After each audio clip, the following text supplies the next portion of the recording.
Hello everyone, welcome to the NN Classroom. Today I'd like to share with you a past paper question from 2017, time zone 1 in May. So question number 24, relating to the topic 8, acids and bases in the standard level. Let's see, asking which species produced by the successive dissociation. That means this is going to be more than a monoprotic acid, right? As we can do successive dissociation of the subject phosphoric acid.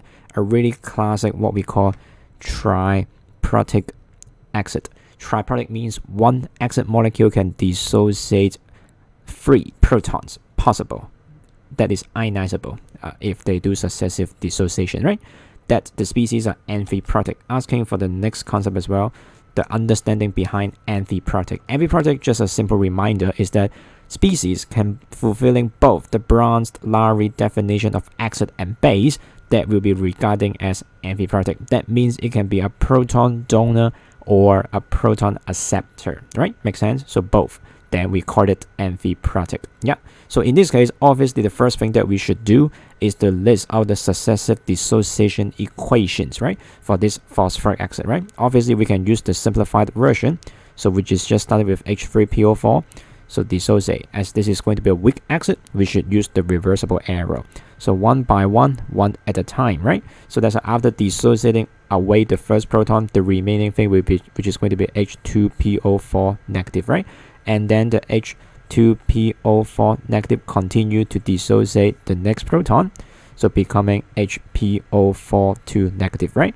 And then finally, the HPO42 negative will be dissociating away the final proton. So back to a very famous ion also in biology, phosphate, right? So across these 3 equations, right, according to their suggestion or the so-called hint, we have all the dissociations for phosphoric acid. And across these all equations, you can see some species are actually performing as an amphiprotic compound because they are both dissociating away proton, so donating proton, or they can accepting proton. Just like the first one, like this one, right? H2PO4 negative, right? Yeah, just circle it, the same ion. In one side, this H2PO4 can donate if you go forward, right? Donate the proton. On the other side, if you look back to the first equation, because this is going to be reversible change, so I can look it back, the H2PO4 can now actually receiving proton, get back to this H3PO4. So obviously H2PO4 negative, which is going to be an example of amphiprotic compound, meeting the requirements that you can donate proton or you can accept proton, right? If you understand this logic, you can easily point out the second one. The second one, which is going to be, I use a different shapes to circle it, like an explosion pattern. So this one, right? HPO42 negative, right? On the other side, also here. As you can see, exactly like the working principle of H2PO4 minus, first, the HPO42 minus can first dissociate and donate a proton, so demonstrating as a Brans-Lowry acid.